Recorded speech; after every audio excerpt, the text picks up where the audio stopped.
do you know what Riz is? Riz. You have to know what that is. Stop. No, please. No. Stop if you don't know what that is. What? A Riz? A what? Are you kidding me? Riz. Resolution? No, okay. Do you want me to explain it? Wait, you don't know that? Risen? Oh, can we lower these mics? These are going to have a... No, Riz. What the heck's a Riz? Like Rizzo? No, Oh my gosh.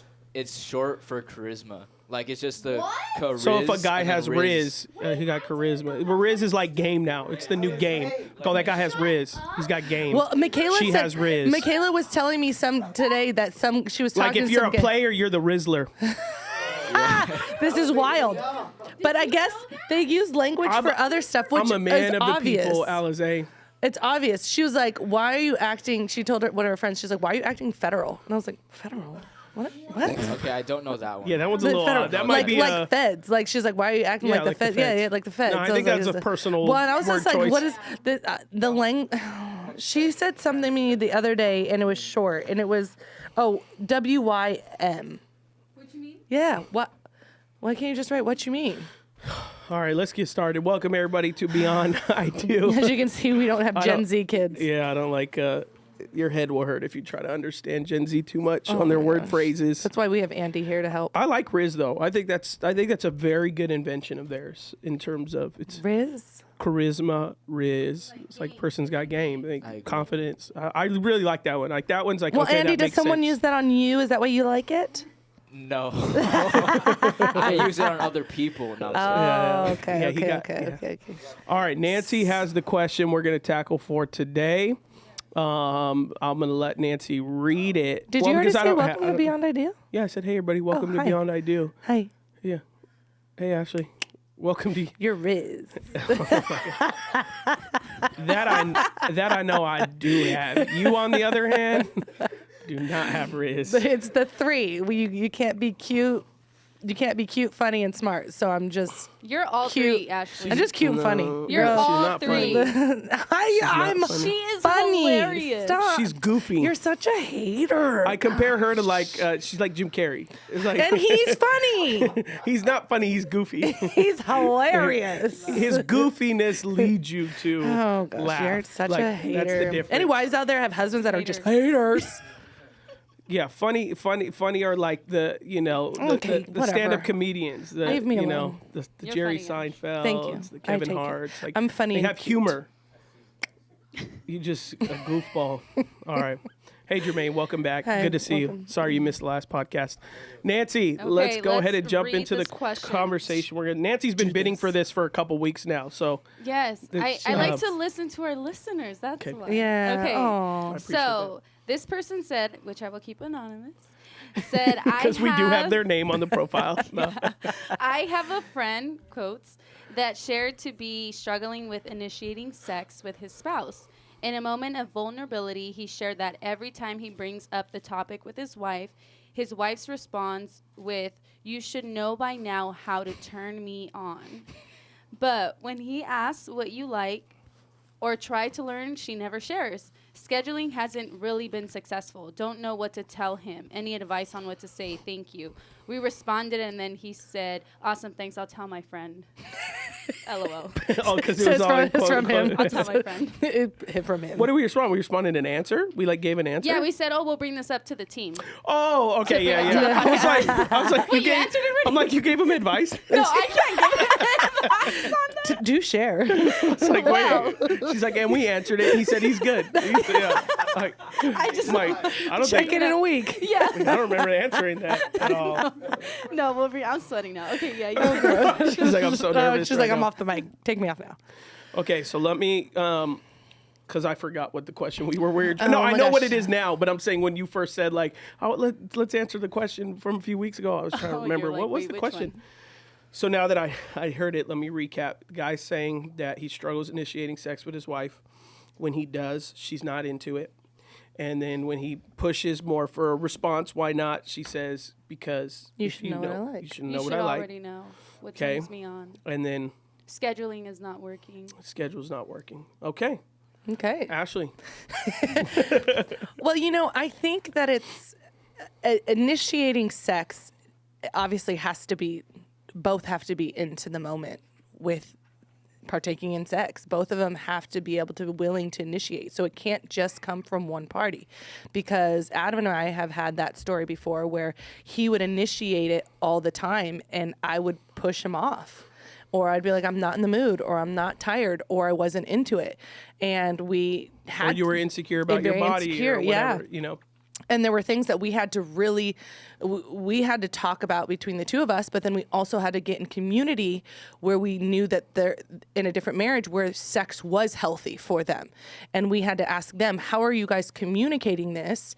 But it took, I will say this, it did take a minute for Adam and I to get to this point, and it was a breaking point, to be completely honest, because it was something that Adam had sent me in a text, and obviously it may not be the best way to communicate for you, but he felt that in a vulnerable text he sent me one night where he was out in the backyard and he was obviously not feeling the love that he should have felt from me, and that was sexually.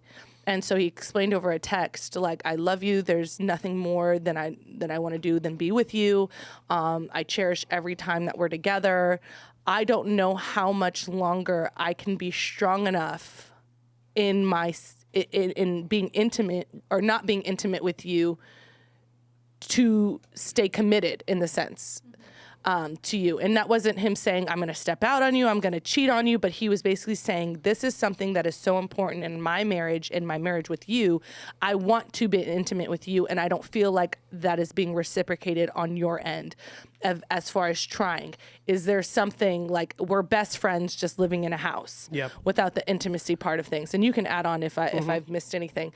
And so you sent that long text and I broke. One, because I broke was because I was hearing his heart through this text. I was reading in between each line to truly see how my husband felt, and he felt rejected. And I had to be humble.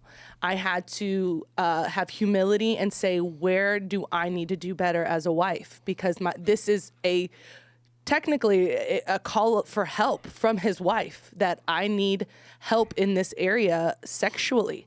Like, I find you beyond attractive. I want to be nothing but intimate with you.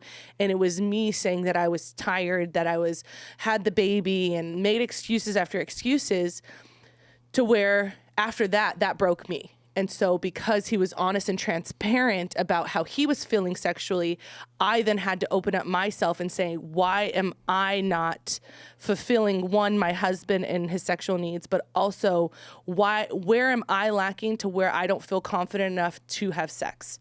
And Adam and I then got ourselves around a great, healthy couples that in their marriage sexually. And we, one, took it on as a challenge, but two, we started to peel back onions of myself of where sex was not on the top of my list. And when she says getting around other couples, she means like being transparent with those couples to say, hey, this is where we're at in our marriage and we're struggling. And then that allowed the wives on their end to personally check in with Ashlee and create accountability for her in that area. And so people may not know what you mean when you say, oh, we got around couples. They're like, wait, why? What go around couples and ask them to teach us how to have sex? Like,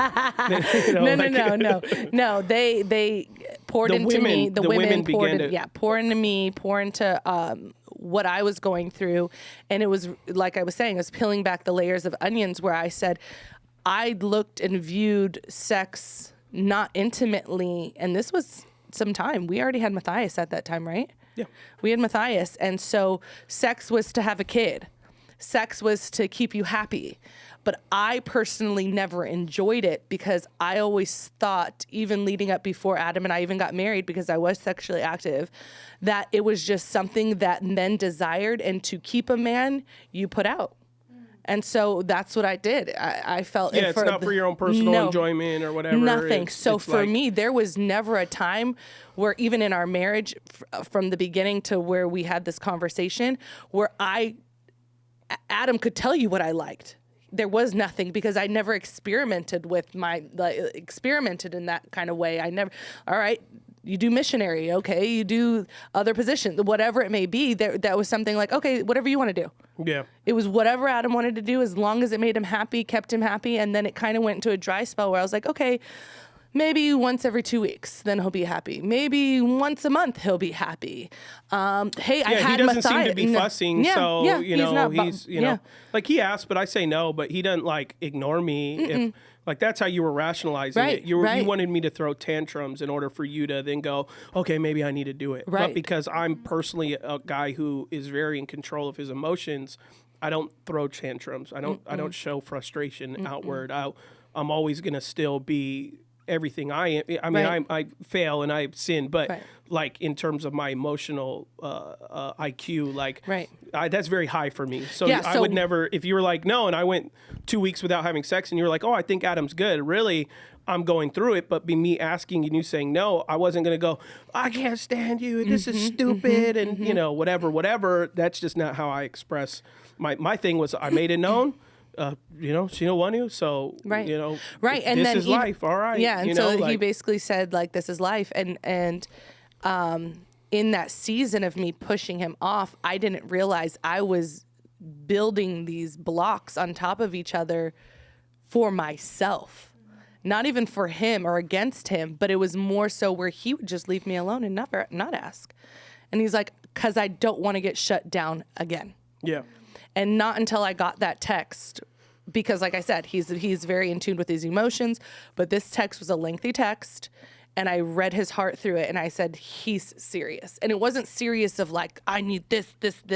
Or leave you. Or I'm going to leave you. I'm going to abandon you. Like, if you don't give me sex today, because he knew that wasn't going to win me over either. He's like, what is it that we're not doing? I'm not doing, you're not doing, that we need to get on the same page, be in unity, and have this open discussion, because he's like, there's only so much more I can take. And I think that's what broke me. There's only so much more I can take, because he was broken.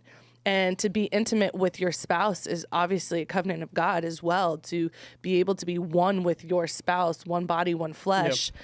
And so for me, I had to take in that moment my vows seriously, that he was coming to me with something that he truly felt strong on his heart that I needed to listen and I needed to wake up on. So it was me figuring out actually what is going on, what do you not, and I had to reflect on my past. It had nothing to do with even our marriage, because Adam was kind, sweet, patient. It was everything that I have put sex around, and we don't do a good job now talking about sex in the intimate covenant way of keeping that between you and your spouse, and talking to our children at a young age, not just telling them don't have sex because it's bad or you'll get pregnant. It's explaining to them these are things that can be a detriment down the line, to where you don't realize you're building up this trauma within yourself if you allow yourself to open yourself to other people, if you allow to have multiple partners, which I didn't realize that I never valued sex because it was just to keep the person. So in my eyes, even in our marriage too, it was like, if I can give it to him here and there and he's happy, I'm going to keep him. There wasn't ever obviously a physically and emotional and spiritual when we were intimate together, but there was also too in the back of my mind that trauma of like, he's my husband. If I please him every once in a while, he's going to stay. And that is not a good mentality. That is not good. That is not healthy. And it wasn't healthy for us. And so when it comes to now this question this guy's asking, how do I get to be intimate? You have to have those open conversations. And it's not harping like, why don't you like this? Why don't you like that? Why do you want to? It's saying your heart, saying your needs, saying this is something that I find you attractive. These are the desires that I have with you intimately, especially as your spouse, as a husband and wife. And then for her to kind of push him off, like I did with Adam, I had to sit back and say, my husband enjoys having sex with me. My husband enjoys pleasing just as much as you enjoy it. I want you to enjoy it. And so I had to untrain my mind in that time to enjoy sex and to enjoy the intimacy, because I didn't.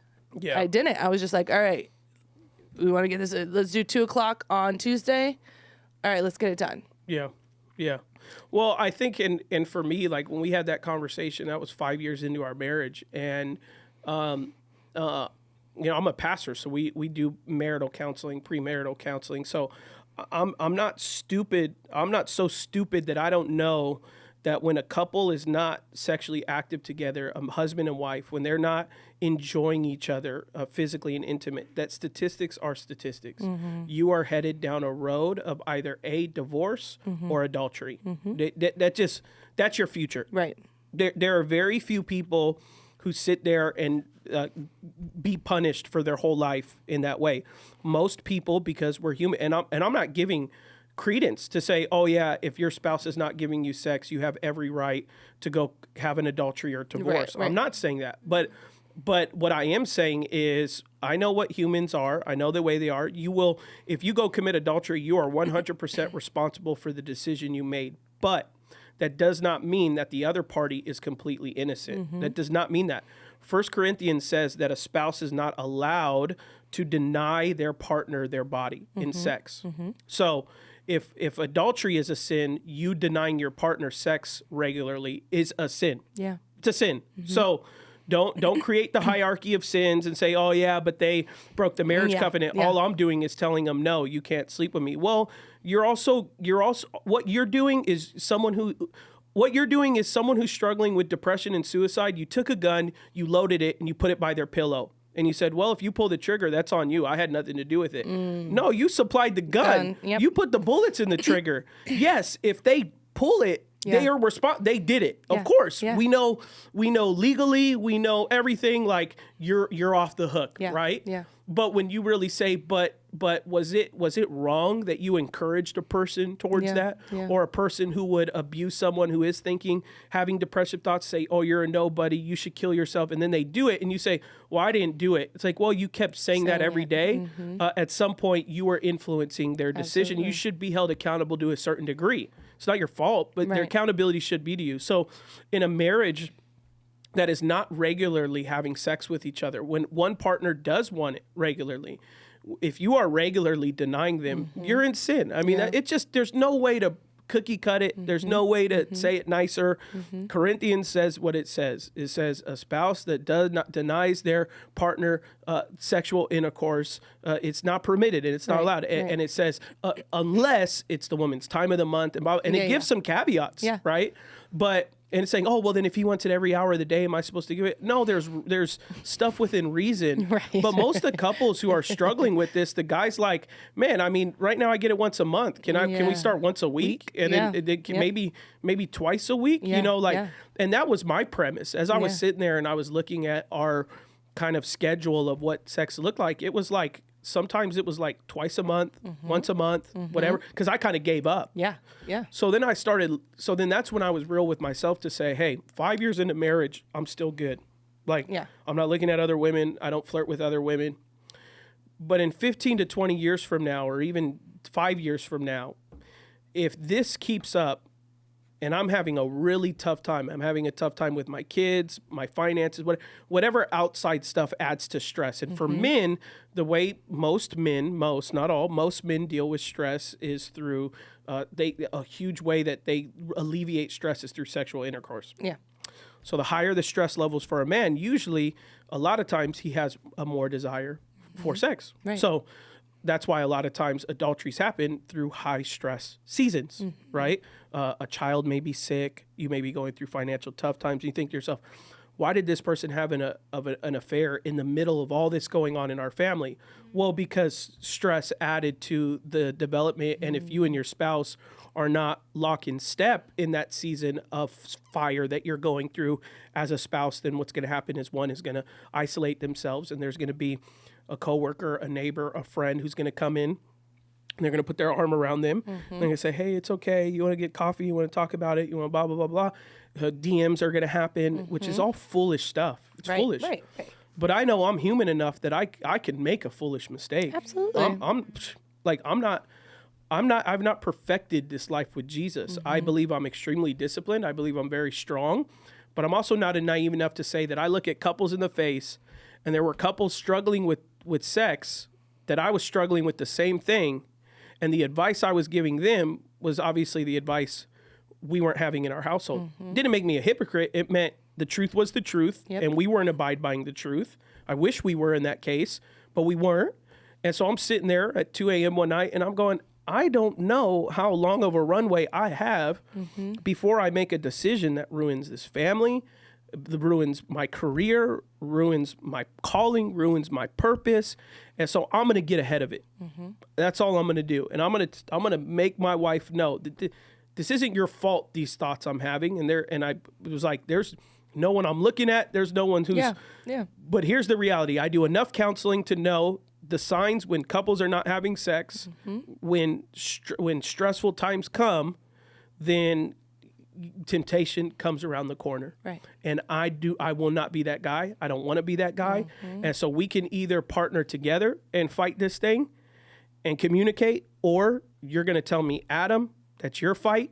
Good luck. If you ever divorce me, I'll take you for everything you have, right? Or if you ever cheat on me, I'll take you for everything I have. Adam, you should know when it's time to have sex with me or not, and what I need. And so until then, if you do a stupid mistake, then I'm going to ruin your life too. Yeah. It's like, well, that's not fair. That's not love. No. That's not that's not healthy. No. If I'm telling you right now, if I ever came home and you told me, you know what I like, and I asked you, what do you like, and you didn't answer me, I would tell you,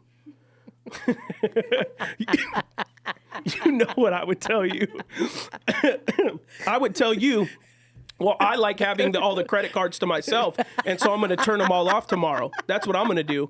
If you like to have sex to yourselves and not with me, then I like having all the American Express under my account only. So let's see how long you do there. You know, like, right. Not that I'm being petty or I'd tick for tack, but again, I probably would. You know, I want to sacrifice. I want to give you all, but if you're going to be nasty to me, and if I'm being authentic as a husband and saying, hey, I'm struggling over here, if you were to roll your eyes and be like, well, you're just not pleasing me. But there's one thing, if I was being selfish, then I have to do something about it. Yeah. But if I wasn't being selfish, I was like, well, tell me, show me, talk to me about it. Right. Well, we've been married 10 years. You should know that by now. I'm like, but I don't. Yeah. So if I don't, then communicate with me and let me know. And if you're going to hold that over my head, then we have an issue. Well, because, and also in the statement too of someone even saying, well, you know what I like.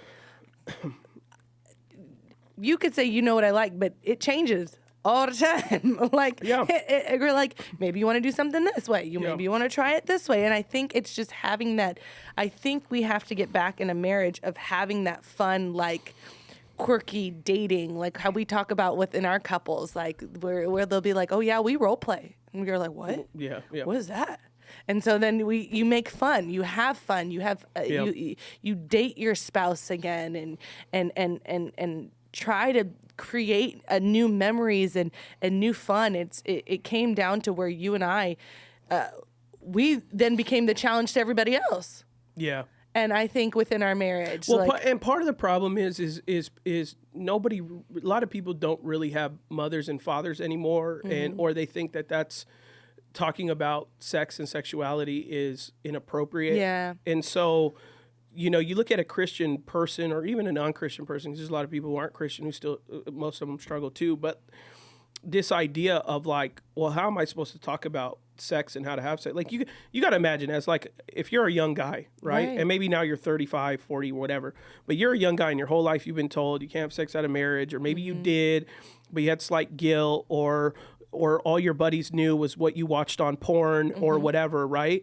And then you come into Christ and you're like, oh, I want to enjoy this experience with my wife, and your wife is assuming. I know one of the assumptions I had or for many years in marriage with you was like, I thought you knew what you were doing because you didn't live a Christ-like life leading up to it. But then come to find out, one day you're telling me like, oh, I only did things one way with those people, and it wasn't even authentic. It wasn't love. Right. And so I don't even know what I like. And I was thinking the whole time, like, she's just not talking to me. But really it was, you didn't know what you liked. I don't. And we had to work that out together. Yeah. And then I'm going, oh, yeah, then I don't know. Now, if you told me and then I'm not engaging in it, I'm like, oh, well, it's all about me. Right. Then that's a problem. But again, we're talking about those kind of ultimatum relationships who are saying like, I'm trying to communicate with my spouse. They don't want to communicate. That's an issue. And all I always tell couples is, listen, I can tell you what the Word of God says. I can tell you what the Bible says. I can tell you what statistics say. But at the end of the day, if you do not want to fulfill your spouse, then just know when that train one day takes off in the station, because we could say all day, and I feel like people abuse that. In Christianity, you're not allowed to have a divorce. You're not allowed to have, so therefore people abuse that to say, well, then I can withhold intimacy from my partner as long as I want because he or she can't divorce me because God doesn't allow it. But what they forget is Paul in Corinthians says that if you deny your body, your flesh to your spouse, then you're in sin as well. Absolutely. So we pick and choose what we hold our spouses accountable due to what our own selfishness wants. Yep. So all I always warn couples is to say, if you're not going to be obedient towards all of the word of God, then don't be surprised if one day someone acts in the flesh. And if they do, they are 100% responsible for the decisions. What happens from there does fall on their responsibility. Yeah. But at the end of the day, if I were to have In-N-Out for breakfast, lunch, and dinner every single day, and in 6 months from now went, oh my gosh, I have high cholesterol and I need a heart transplant, Yeah. we can all say, well, at some point you should have stopped eating In-N-Out. So for couples that begin to have a cancerous relationship, you can't just in that moment say, see, it was your one decision that caused this marriage to be ruined. No, there were days that you guys went to In-N-Out every day, and that could be through the way you talked to each other, through the way you denied each other, through the way where when someone makes that one-time decision, yeah, they're responsible for that one time. Yeah. But there were moments that and events that led towards that moment. And so no one's innocent. Sometimes there are innocent people, but to me, through all my years of counseling and even friends, older guys who have counseled, like, it's very minimal percentage where that person was completely innocent. Like they did everything they could. Right. A lot of times it's well, I'm allowed to do whatever, you know, I don't have to do that. I don't have to do this. I don't have to do that. And you're like, okay, but then you're holding your spouse to a standard that you won't hold yourself in terms of trying to fulfill them and make them happy, you know? Right.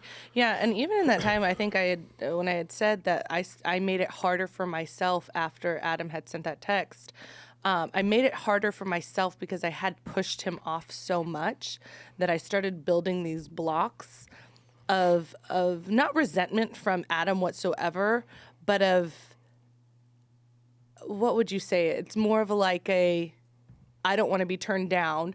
So I had to then, the roles never flipped, but I had to do the work. Yeah. I had to do the work. Oh, yeah, and that's what I said. I said, because you said, okay, we could start over. You could start asking, and I'll give it to you. I said, no. That's not the way it works. You have to start initiating if you want me to believe that you really understand what it is that I need and you need. You know, it was like what we need. It wasn't you holding this like, oh, now you only do the work. Now it's all on you. Oh, now it's all on me. You know. No, but it was us talking through this of like, okay.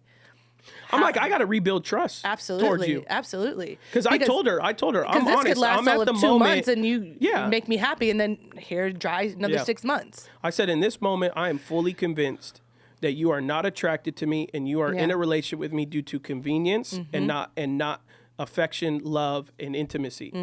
And I said, until you prove otherwise, that's the opinion I have at this moment. Because there were a lot of, and you were like, obviously distraught that I thought that. Right. But I said, but that's the way I feel. And that's the way, unfortunately, because of your own things you have to address, which we didn't know that at the time. But do your own stuff you got to address. This is the way you're making me feel. And if you want to show me that that's not the case, then you're going to have to take 10 steps because I've already took 1,000. So I need you to take 10 steps to me and I'll take 2 steps to you and we'll keep doing that dance. But until we get out of this season where I'm really questioning and doubting whether you are here for me now, because I believe you were at one point, but now I'm looking at the math and it's not mathing. And so, you know, and I told her, I'm like, I don't know how a human being can go a full month without wanting to have sex with their husband. But again, like as we dialogued, it's like, okay, it wasn't even in your head and all these other things like that. And really you had never even unlocked the trauma of growing up in Christian households, which told you that sex was wrong and intimacy was wrong. So we had to break a yoke. In our particular case, we had to break a yoke that you had of religiosity and religion and sex isn't beautiful and it's not special between a marriage and a spouse. There's nothing spiritual and intimate about it. It's just all you do for a man to keep him satisfied and make sure he don't leave you. And then once we dress that elephant in the room, For you, it unlocked and it untapped something really new for us. That was really fresh and really like, okay, we both get it now. Yeah. And we both understand how great this is. And we wish every other couple in the world would get this, you know? And so. And I think, no, go ahead, go. Sorry. So during the dry spell, Pastor Adam, did you have anybody you were talking to besides obviously trying to have during the time where, you know, it wasn't happening? Did you go to a counselor? Did you have friends? Or how did you manage that on your own? So it really started in our marriage. So for 5 years, we struggled with it. Probably 1 year into it, I vocalized it with Nathan and Sanaz, who, for those that don't know, listening, they've been on the podcast before. That's my brother and sister-in-law. And they talked about intimacy in our marriage sprint, which will come out soon online for people to take. So I vocalized it to Nathan and Sanaz, which were our accountability couple. I mean, that's why I never done traditional counseling, because I have pastors and counselors in my life that we do create a systematic approach to it. So we told Nathan and Sanaz one day, and they basically told Ashlee, that's no bueno, like that's not good. And then Ashlee was like, yeah, okay, right, you know. And really, it never got granular. It was always just like, yeah, I'll do better. And then like 6 months later, I'd be like, hey, she's not doing better. They'd be like, oh, what the heck, Ashlee? What's going on? You know, like, and then I'd be like, okay. And then she'd do good for a month. And then a month would come out, and then I'd go 6 months again, back to the old ways. And you're talking about intimate once a month, once every 6 weeks. You know, it was very long stints that she was not interested in those moments. And so finally, about a year, like pre-COVID, so now 4 years into our marriage, I really like, I'm sitting them down and sitting her down. I'm like, okay, this is a problem. So up until that text I sent her, we had probably had about 4 or 5 dedicated conversations of me vocalizing, this is an issue for me. And her every time saying, I would do better. And then nothing happening. So then it got to the point of that message that was like, okay, here's what happens when you don't make an effort anymore. Here's what's going to happen at the end road. I pray to God I can make it 40 years with a horrible sexless marriage. I hope I can do it, but I counsel people all the time. This is one of the leading causes of affairs and divorce. So the only reason why I've been so disciplined thus far is because I'm a pastor and I know I could lose everything if I made a poor decision. If I wasn't, I don't even know that I would have made it 5 years into marriage with the way that this is. And I had to be very honest with myself. And when I did that, and then I became very honest with my wife to say, I go to God at night, every night, and I pray for strength to not find love from someone else. Like, those would be real prayers that I would pray to say, God, I am in a sexless marriage. Please give me strength tomorrow to not find interest in anyone else. And God would give me strength to the next day to not find interest in anyone else. And then the next night I would pray, God, I'm in a sexless marriage. Please give me the strength to not ruin my life again tomorrow. And God would give it to me, and he would give it to me, and he'd give it to me, and he'd give me the strength, and he'd give me the strength until finally I was just like, God, I want to stop bothering you with this prayer every night. I'm so sick of praying this prayer every single night. So I'm going to go to my wife and have the most honest conversation I've ever had in my life, which is depicting where this road ends in our marriage, which is the last thing. And again, where I always tell people is like, this approach and this conversation may not be for you, because what I can say is in this sexless marriage, we still had an exorbitant amount of communication. So like I said, leading up to this moment, like we've already gone to counseling 4 or 5 times. So we have already opened a book where we can kind of say anything to each other. So for me to say what I said didn't hit her. It was like, oh, this is our marriage. Like we share very openly and honestly. It was just, if anything, this is the thing that would hurt you the most, which is, I don't want to find love with anyone else. I won't find it with you, but I don't know why I can't find intimacy with you. And it has only led me to the logical conclusion is that either A, you don't love me, either B, you're not attracted to me, or either C, you love me, you're attracted to me, but you don't care about what I need. And in either way, I'm getting to a point where I'm getting pretty cold towards you, and like I don't want that. I don't like you're. And I told her, you're my best friend.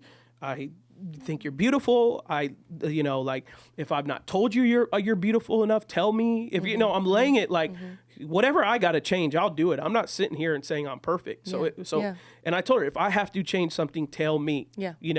And she woke up in the middle of the night. No, so, I was awake. Yeah, I was awake. You were awake, and then you talked to me the next day though. Yeah. And so you were like, no, none of those things that you think are true. If they were, and you needed me to do something, I was more than willing to do it. So if Ashlee was like, you need to go to counseling, or you need to try more, you need to understand my body more, I'd be like, game, give me a playbook, take me to a school. I don't care. I'll do it. I'm not going to be prideful, but I was also like, you need to help me. Right. So that was the moment 5 years in where I literally drew a line in the sand to say, from this moment on, if we keep going, we're going to be in no man's land, because I can't guarantee that I'm going to make the right decisions for this family. I have no desire to not do that. Right. But I'm a pastor. I counsel people. So I have enough actual stories. I'm not leading off of naivety. So I can't sit with a guy who, in their wedding day, they're in love and they're infatuated with each other, and 7 years in, someone made a bad decision, affair, and I'm reading, I'm like, man, I've kind of had that same story. How did that person get to a point of adultery? And I look at the math and I'm like, wow, I'm kind of in their picture right there. And if it could happen to them, then it could happen to me. I can't be so stupid. So what we have to do is we have to fight our flesh, but also the enemy who wants to destroy our marriage. Absolutely. And so if a spouse needs something, I just never understood why you wouldn't do things for your spouse.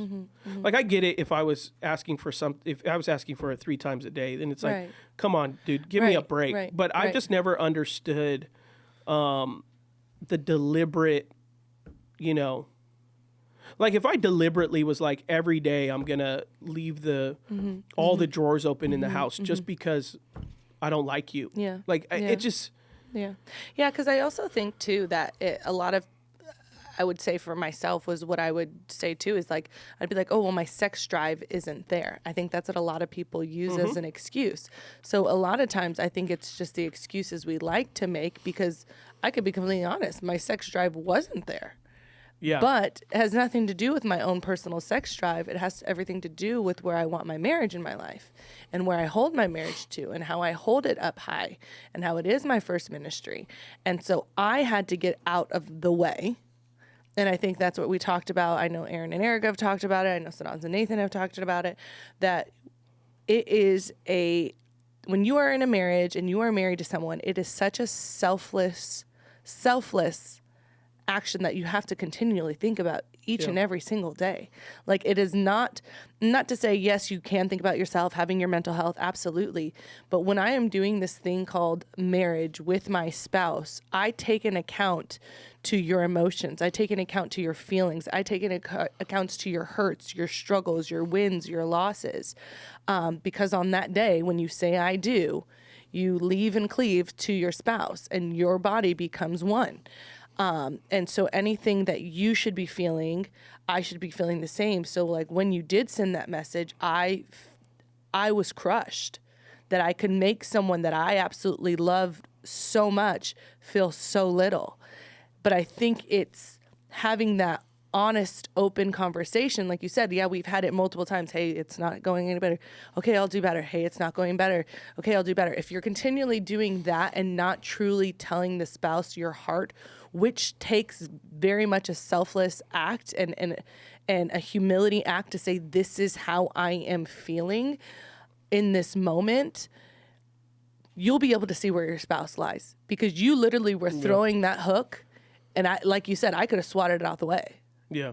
I could have completely been like, that's a you problem. You need to figure it out. You're a pastor. You should control your emotions. Are you threatening me? Are you threatening to leave me? Or you need to control your flesh. Yeah, you're you need to control your flesh. Yes, right. You're like any other man that I've been with. I've given you sex. We did it 2 weeks ago. Calm yourself. Yeah. And I didn't look at it in that lens. I looked at it for future. Like, where was our future about to lie? And that was something that I had to take accountability and say, I want to say I have a healthy 30, 40-year marriage. Yeah. I want to say that now down the line, when my boys get married, we can have these honest, open sex talks that I've never gotten in my life. I've never got it. I just talked about sex with my mom, with her and my dad, a month ago. We were talking, or no, 2 months ago after we did the marriage sprint. She's like, what'd you go talk about? And we were talking about this topic. And she was telling me some things like sexually with my dad. And I'm like, and I'm handling it because I'm mature. But I'm like, I wish I would have had these conversations, and she made it more natural. So I knew how to handle these conversations when I did get married. Yeah. And then we're not struggling. So when the wife or the friend's wife or whatever is saying, you should know what I like, instead of just saying, let's really sit down and talk about it. Yeah. What is it that you like? What is that you like to do to me? What are things that I like to do to you? Yeah. And I think we have got to that healthy point in life where we can have those conversations, and we can have the jokes, we can have the funny times, we can have the date nights, we can have the sexy times, because you are a man. And like you said, knowing how a man operates in the sense of how to relieve stress, that is something that we as wives can take ownership in as well, to say, hey, let's do this together. Let me be the partner in that. I just want to add the funny thing before. I think it was right after you and I had this conversation. It was random because your dad had no idea what was going on. And I know you know this conversation. Yeah. Pastor Diego, I go in his house. I'm going to pick up Matthias. Adam and I, this 5-year thing had just happened. We're now on the up of just communicating and everything within our marriage. And he's sitting on the other side making his big old salad like he normally does. And then all of a sudden, I'm standing there waiting for Matthias as he's playing with Grandma Cindy. He looks up at me and he goes, mess of men need it twice a week. I was like, what the? Such a Pastor Diego thing. Like out of the blue, like looks at me and just says it straight. Yeah. Mess of men need it twice a week. I'm like, Jesus, did you tell him we had this conversation? Because he that hears was from heaven. Absolutely. Yeah. He had a letter. But it was so funny because it was one of those things where in that moment too, although we were going on the up and up, it was almost like God was giving me a challenge to say, all right, it's got to be twice a week. Yeah. And then obviously now we're in a healthy routine and rhythm with our sex life and our intimacy. But that was the challenge for me to say, this is something that and not going off of kind of what Pastor Diego said, but it was like twice a week is doable. It's not outlandish. It's not crazy, but there are, like they said, scheduling is not working. Why isn't scheduling working? Or what is it something? Because if scheduling is not working, then the sporadic has to work, and you guys both have to be on the same page to say like, hey, if there's no scheduling, but the kids go down for a 2-hour nap, get it in there. You know what I mean? I struggle with people who have, excuses. Well, because we lived it and we were in that excuse. You would say that. That's what you would tell Nathan and Sanaz. All the time. Oh, no, we have a kid and we tried schedule and it doesn't work because then the house is a mess and I'm cleaning and then I just did it. It's like, Excuses. no. If you're tired and all of a sudden someone knocked on your door and was like, I have floor seats to the Lakers, you would find energy really fast. 100%. So you find energy for the things that you care about. Yeah. So simply you just don't care about it and just admit it. Don't use an excuse of just say it's not important to me and what's important to you isn't important to me. You just got to say that and just that would be my thing. That's why my thing got to a point where I'm like, hey, just keep it real with me. Yeah, if you don't like me, you don't want to do it. You don't want it's a work chore to you. Then tell me so that I know that I'm in hell and I will pray to God get me out of hell in whatever way, either to change your heart or whatever. But it was like, just tell me where you're at. Don't lie to me. Don't tell me you're tired. Don't tell me that you've been busy or whatever. It's one thing if it's 7 days a week I'm asking for something, but you're talking about once a month I'm asking for a couple more times. That is a poor excuse for someone to live in that. And I think another excuse is for anyone, which I hear a lot when we're counseling people is oh, I don't have a high sex drive. Well, that's a poor excuse. Absolutely. Because there are very few people there. It exists. There are people who have clinical low sex drives, but there are also people who are just overweight. There's also people who have bad diets. When you study testosterone, which is sex drive, the highest things that deal with it as you get older is your diet and your weight. Like those two biggest things Right. add towards your sex drive. So you can't tell, and I struggled with it. I went in recent years, I went to a doctor to look at my blood because I was struggling with stress, and I was struggling with my testosterone levels, and that's just keeping it 100. And so I was like, I'm not going to have this excuse that I all of a sudden had this low sex drive. I'm going to go to the doctor and I'm going to address, which I am addressing some of those things. I started getting to a place where working out, losing weight, eating right. I just started those things. I started doing some supplements that are supposed to help with some of my levels of my hormones. Like someone who says, oh, I don't have a low sex drive. First, I would say, well, what are you doing for your diet? What are you doing for your exercise? Have you got your blood work? No, I didn't do any of those things. Well, then you don't care enough, because if you see a little rash on your arm, you're scheduling a Kaiser appointment. So it's just an excuse. Oh, well, I got a low sex drive. Because if anyone can say that we made it through because your testosterone, and then my hyperactive thyroid throws my hormones all through the wacko. So I mean, I think we're pocket full of mess. Pocket full of mess. But I think but we went to doctors. Yes, but I think the thing that you said the most, or is the most important, is if it's important for you, you will do it. Yeah. I think that's just anything when it comes to anything in life. If it's important for you, you will make it a time.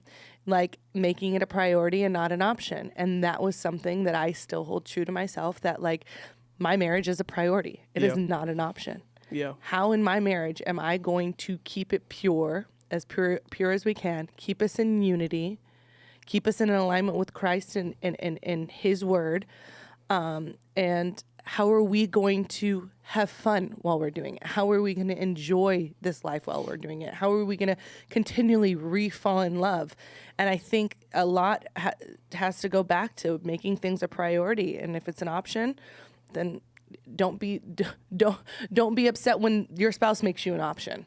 Yeah. Don't be upset when you're and it's the not second okay option. that they do that stuff. No. It's not okay. But don't be naive. Right. Don't be Absolutely. foolish. Like we And that know was it's against something- Christ. We know it's against the covenant we make in our Absolutely. wedding day. We know those things. But when you have atrocious divorce rates happening in the church, and the common causes are exactly what the world's causes are, which is finances, it's sexless marriage, and it's communication. I mean, which to me, sex goes into communication. So if you look at the three leading causes of divorce, like you can't be naive if you're a person where money is an issue in your marriage, you're just struggling financially, you guys don't know how to talk, which comes to her going, you know what I like, and he goes, no, I don't. No, I and she don't. goes, well, you're an idiot then, and walks away. Communication, and then now you have intimacy. Right. You got the holy grail of divorce.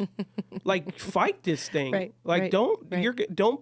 I always say, like, I don't want to be another statistic. Absolutely. I want to fight for this thing. I love my wife more than anything. I love my family. I love this life we built more than anything, and I don't want it to go to waste. And I don't want to treat it flagrantly. You know, It's interesting how when you're single or dating, you're trying to stay away from having sex. Yeah. And then you hear a lot, because it's not the first time you hear of a sexless marriage. It sounds like I don't know if it's fair to say that it's bound to happen, but it sounds like it's a high percentage rate. I don't know. Well, it is going to be a common struggle, and a lot of reasons why I think that is. Number one is I don't think we cherish our sexuality, and we don't cherish marriage as much today, right? So people are enjoying marriage before they even get married, right? They're jumping into sex before, and we talked about it before on Beyond the Letter, which is oftentimes today we have the woman will give the man sex in the dating phase so that he'll commit and marry her. And then when he commits and marries her, she thinks the job is done. He thinks he's going to get more of it. And then she says, oh, I can pull my foot off the gas pedal because I got what I wanted, which was the ring, right? Yeah. So you have that added element where we don't view marriage healthy in the sense where the girl thinks, I got to tie the guy down. And the guy thinks when I finally do commit, it means I'm going to get all right privilege to my spouse. They're not communicating. They don't understand each other. And then you add on the natural stresses that marriage does bring, which is kids, financially with your kids, financially with life. So there are real impediments of stress and busyness and life that adds to it.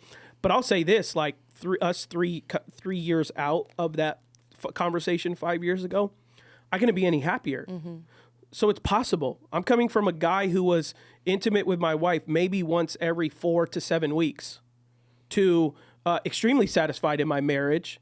Like, and I was in that state over there for 5 years, and I'm 3 years in this, and I could say it's possible. And a marriage and a spouse and a wife, it can do it, and you can have an incredible amount of fun and communication, but it takes communication and it takes hard work. But yes, you're right. The likelihood that a marriage is going to experience that, well, when it's part of the big three, then yeah, it's going to be a huge impediment into the relationship. And it also deals with, because in that case, unlike other things in marriage, it takes two to tango. So there's other elements of marriage where I could take care of it on my own, right? Like, oh, we got to make up for finances. I can go work a little more. We got to, the kids, Ashley can go take the kids by herself. So we can have less arguing because the individual can deal with the pressure in that marriage of what that is, right? Picking up after a house. You don't need two people to do it. Now, if you want it to go well, two people will do their part. But like, if one spouse can clean the house, but one spouse cannot be intimate, in the way that they want with their spouse. So it takes two to tango. So there is a lot of that, like, hey, are you good? You want to be intimate tonight? And one spouse is like, no, I'm tired. The other one's like, oh, well, okay, I guess I'll go to bed. Or I guess I'll go in the garage. So you miss each other a lot. Like, there's a lot of this, right? So you have to really, really work at it. You really, and you can't do it without communication, which is why in dating, it seems so fun and so flagrant. And then in marriage, because it actually is part of God's sanctity of marriage. A lot of people look at it like a chore. That then you lose the love for it, because when you're dating, it's just fun. Yeah. When you're married, you view it as work. Right. But it's not. It's not. It's the opposite. Yeah. In dating, it should be work to not enjoy each other. Right. And then in marriage, you enjoy. Absolutely. It's got to flip. And you'll naturally have seasons in your marriage that will be drier than others. That happens. But that's going to happen, and that's what happens. But it's that communication and talking with each other. Yeah, because I think even in a relationship, we're not dumb. Women aren't dumb. Men aren't dumb. You know the last time you had sex with somebody. Like that's just natural. So if you can actually look at your sex or your intimate clock and say, you know what, we haven't been intimate in a minute, and my husband is asking for it, what's the problem? You know what I mean? As far as like, not what's the problem of like, yeah, just give it to him, but like, that means it's time to be intimate with that person. And I find our marriage became stronger. I think we had more fun. We have less arguments. I think we have way better communication. I think we parent better when we're intimate, because we're on a team. Once you're intimate with somebody, you're saying, I give myself to you, you give yourself to me, in this position as far as just union. I think that for me, I find our marriage stronger than ever when we do, and we know when we don't, and we're like, oh yeah, it's been a minute, and we feel off. That's the same thing where we would say too, where you would travel and you'd be like, why do we feel off? Because I've been traveling. Why do I feel off even though I haven't been traveling? Why do I feel off? Oh, because we haven't been intimate. Yeah. Because you have said too, in the sense too, there's a clarity that happens too, once the release. Yeah, well, I mean, yeah, it's when you're dating, you're being led by your flesh. But when you're married, there's kind of a spiritual and physical recalibration that happens when a marriage is intimate with each other, and the least intimate you are, actually, the more distance you do grow. Because if someone really wanted to look at sexuality in the Bible in terms of marriage, intimacy is mandatory about 4 to 5 times a month within the Jewish religion. Yeah. So every Sabbath, a husband and wife are mandated to be intimate with each other. A woman, when she's off her period, she has to reopen and re-engage her womb by if she's married, being intimate with her husband, because that's a way of leaving. Because the menstrual cycle, to the idea of the Jewish person, is like death is leaving, like blood's leaving, and so you reseal that moment when a woman finishes. They're supposed to have sex again. Okay. So there's all these moments within the Bible and within Judaism where intimacy is mandated, which you look at that and you go, oh. That's mandated in a spiritual front, but also that's a natural front that recalibrates the marriage and gives more unity within the marriage. And if you do it outside of marriage, it'll actually corrupt your thinking because what happens is then you start making decisions based off of wanting to get it again and again and again. Whereas in a marriage, it's not about wanting to get it again and again. It's actually reconnecting you with your spouse in a very physical and spiritual state. Right. So in the same way that it could be a blessing outside of marriage, it could actually be a curse where you could actually not be attracted to this person fully, but because you're being intimate with them, you can convince yourself that attraction is there because they're giving you something that you're not getting from anyone else. That's harder to get from someone else. And so that's why intimacy, the enemy uses it as a form of attraction outside of marriage, and then he uses it as a form of distraction in marriage. So there's a reason why that has such a part to play, because it is that sacred. Right. It is that sanctified by God. So it can be tested so fast, but also be cursed so fast, but also be blessed more than anything. So you're fighting that fight every single day, and it's a fight of the flesh, but it's also a fight of blessing from the Lord. So great conversation, everybody. Thank you so much. We hit our hour mark. I think we're at 55 minutes. So we always want to keep it under an hour. Hope we answered his question. Yeah, I mean, I think we did. I think we did. I mean, there's some good again, advice. we I'll can send never. it to him. Yeah, we'll send it to him. But he's gonna be like, "Can you send it to my wife?" I'll Can I send it? He's gonna be like, "I'm good," because really, I can't say anything like, "Hey, bro, this is what you should do." I mean, it's more of, "Hey, this is what your wife should hear and hear our testimony." Not even hear this is how you ought to do. Like, hear our story, and hope that it encourages and challenges someone to be like, "Well, I don't even want to be them. Let's let's change it before we be them. I don't want a text message at 2 a.m. Right. That's why I told 5 years later, that's what I told women is like, hey, don't get that 2 a.m. text message. And I don't encourage anyone to send that text message because you may not have the same communication style that I do with my wife. So that was an example. That is not a prescription for you to do. I've heard one guy before be like, oh, I did what you did and it didn't go well and blah, blah, blah. And I'm like, well, we got different marriages, bro. Don't do exactly what I do. Evaluate. Evaluate and apply, All right, yo. Peace. Bye.